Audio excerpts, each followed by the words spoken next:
ये रामायण की एक कहानी है। भगवान राम और विश्वामित्र ऋषि और उनके छोटे भाई लक्ष्मण तीनों मिलकर मिथिला के राज्य जा रहे थे। मिथिला वही राज्य है जहाँ पे सीता माता की जन्म हुई थी। उसी रास्ते पे उनको एक जंगल का छोटा सा टुकड़ा मिला। उस छोटे से टुकड़े में एक छोटा कुड़िया था जिसमें कोई भी नहीं रह रहा था, और उस जंगल के छोटे से टुकड़े में एक भी जानवर दिखाई नहीं दे रहा था। तो इसी बात पर भगवान राम ने अपने गुरु विश्वामित्र जी से पूछा कि ऐसा क्यों है, इस छोटे से जगह में कोई भी जानवर क्यों नहीं है। तब विश्वामित्र जी ने बोला, इस जगह पहले गौतम ऋषि का आश्रम हुआ करता था। तो अब गौतम ऋषि ने पाप में आकर अपने पत्नी को अभिशाप दे दिया, जिसी के वजह से आज यहाँ पे कोई नहीं है। तो राम जी पूछते हैं कि वो क्या अभिशाप दिए थे, वो मुझे थोड़ा विवरण में बताए।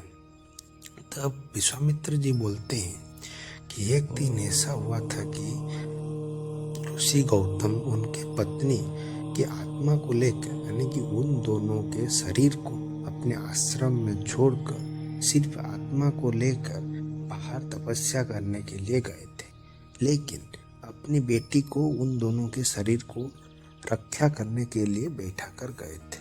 तब उसी वक्त भगवान इंद्र और चंद्र वहाँ पे आकर पहुँचते हैं। वो उनकी पत्नी की शरीर को देखकर इतने मनमोहित हो जाते हैं कि पहली बार इंद्र उनकी पत्नी के शरीर में घुस जाता है और चंद्र उन ऋषि गौतम के शरीर में घुस जाते हैं, और उसके बाद वो दोनों रति क्रिया करते हैं। और कुछ समय पश्चात वो दोनों अपने शरीर बदल लेते हैं और फिर रति क्रिया करते हैं। जब गौतम मुनि वापस आते हैं, उनकी बेटी उनको भय से कुछ नहीं बताती, लेकिन कुछ देर उपरांत जब उनका 2 बेटे होता है, तब ऋषि गौतम को कुछ शंका होती है।